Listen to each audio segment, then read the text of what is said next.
মেয়ে, আমার ছেলে যে স্কুলে পড়েছে, যে জেনারেল সাবজেক্টগুলো নিয়ে পড়েছে, সে তো এগুলো থেকে বঞ্চিত হয়ে গেছে। তার তো মাথা খালি, তাকে যে যা বুঝ দেয় সে সেই বুঝ নেয়, যে যা বুঝতে সে সেই বুঝ নেয়। এটা কার খেলা বলেন? এটা এই সিলেবাসের খেলা। 53 বছর হয়েছে আমরা স্বাধীন হয়েছি, কিন্তু আমরা মনস্তাত্ত্বিক কৃতদাস এখনো রয়ে গেছি, মেন্টালি স্লেভারির মধ্যে এখনো রয়ে গেছে। আমরা এখনো বসে থাকি যে ওই পাশ্চাত্য থেকে কি সংবাদ আসবে ওটা আমি নেব, এখনো বসে থাকি ওই কাঁটাতারের ওই পার থেকে বাবুরা কি বলবে ওটা আমি নেব। ইসলাম আপনাকে এটা শেখায় না। আপনি পৃথিবীর যে ভূখণ্ডে থাকেন, ইসলাম আপনাকে স্বকীয়তার শিক্ষা দেবে, ইসলাম আপনাকে স্বনির্ভরতার শিক্ষা দেবে। আজকে জুলাই আগস্টের আন্দোলনের মাধ্যমে পুনরায় স্বাধীনতা উদ্ধারের জন্য হাজারো প্রাণ বিসর্জন দেওয়া হয়েছে। আমি সবাইকে আহ্বান করব, ফসল মাত্র আমরা কাটতে পেরেছি, এখনো বাড়িতে তুলতে পারি না। আমার কথা ঠিক কিনা? ফসল আমরা কাটতে পেরেছি, এখনো বাড়িতে তুলতে পারি নাই। আমি প্রত্যেক যুবককে, প্রত্যেক বাবাকে, প্রত্যেক অভিভাবককে, প্রত্যেক মাকে, প্রত্যেক ভাইকে, প্রত্যেক বোনকে, প্রত্যেক ছেলেকে আহ্বান করব, এদেশের একজন সুনাগরিক হিসেবে এই স্বাধীনতাকে, এই দেশকে দেওয়ার লক্ষ্যে এটাকে বাড়িতে শত্রু তোলার আগে আমাকে আপনাকে তুলতে হবে, নতুবা আবারও অনেক জালেম আসবে, আর ওই জালেমের হাতে আমরা আবার কৃতদাসের মতো হয়ে যাব, যে আমার উপর জুলুম হলে আমি বলতে পারবো না। খুশি হওয়ার বিষয় না, এখন বিচক্ষণতার সাথে প্রত্যেকটা পদক্ষেপ নিয়ে কাজ করতে হবে।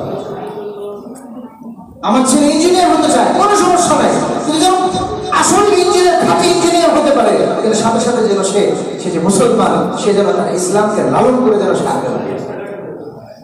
সে আমার বোন যদি সে ডাক্তার হতে চায়, সে ডাক্তার হবে, তার পেশা অনুযায়ী সে তার পর্দা, সে তার স্বাধীনতা রক্ষা করে আগে বাড়বে, কিন্তু সে কখনো ভুলতে পারবে না যে সে একজন মুসলমান। আপনাকে ভয় দেখানো হবে না, পেঁয়াজ দেওয়া হবে না, আলু দেওয়া হবে না, দরকার নাই পেঁয়াজ খাবো না।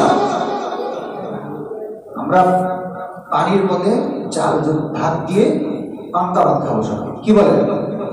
কোনো সমস্যা নেই, পেঁয়াজ খাবো না। আল্লাহ পাক আমাদেরকে শিখিয়েছেন, আল্লাহ রাসূল শিখিয়েছেন কি আদর্শ। তোমার ঘরে সম্পদ নাই, তুমি ঢুকেছো, ঢুকে দেখো যে তোমার ঘরে টাকা নাই, খাবার নাই। রাসূল পাক নিজে প্র্যাকটিক্যালি দেখিয়েছেন। জিজ্ঞাসা করেছেন, এই কিছু আছে? বলে নাই। ঠিক আছে, আমি আজকে রোজা রেখে দেব। আমাদের যে সব পড়ে মুসলমানের কোনো সমস্যা হবে না, মুসলমান আমার রোজা রাখবে, রোজা রেখে নিজেকে স্পিরিচুয়ালি আল্লাহর সাথে সম্পৃক্ত করবে, যে আল্লাহ ওই ঈমানের বলে বলিয়ান হওয়ার কারণে ওই মুসলমানকে আবার স্বকীয়তা এবং স্বনির্ভরতা শিখিয়ে দেবেন ইনশাআল্লাহ। স্বাধীনতা এটাকে বলে যে একজন মানুষ দুনিয়ার মানুষের কৃতদাস দাসত্ব থেকে বের হয়ে আল্লাহর কৃতদাস হবে। আল্লাহ পাক রব্বুল আলামিন আমাদেরকে এই স্বাধীনতা অর্জন করার তৌফিক দান করেন। আমরা যে নিয়ামত পেয়েছি, আমরা যেন নিজের পরিসর, ব্যক্তি জীবন, পারিবারিক জীবন, রাষ্ট্রীয় জীবন, সামাজিক জীবন, শিক্ষা জীবন, অর্থনৈতিক জীবন, প্রত্যেকটা জীবনে যেন পরনির্ভরতাকে বাদ দিয়ে স্বনির্ভর হতে পারি। আল্লাহ পাক সে তৌফিক দান করেন। এই প্রেরণা যদি আসে, তাহলে এই জাতি আক্ষরিক অর্থে স্বাধীন হইতে সময় লাগবে না। আর এই প্রেরণা যদি না আসে, আমার গায়ে স্যুট উঠবে, আমার গায়ে সাদা জুব্বা উঠেছে, আরেকজনের গায়ে স্যুট উঠবে, আরেকজনের গায়ে পাঞ্জাবি পায়জামা উঠবে, আরেকজনের গায়ে এক এক জিনিস উঠবে, কিন্তু প্রকৃত অর্থে মেন্টালি তার মাথা আরেক বাবার কাছে দেওয়া।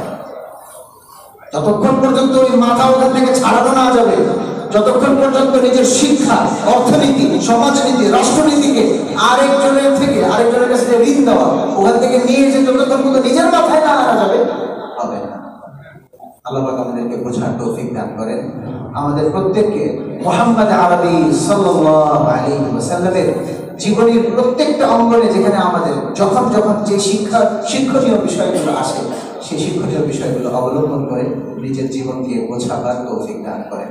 ربنا لا تؤاخذنا إن نسينا واخطأنا وآخر دعوانا الحمد لله رب العالمين যারা সুন্নত পড়ি নাই যারা সুন্নত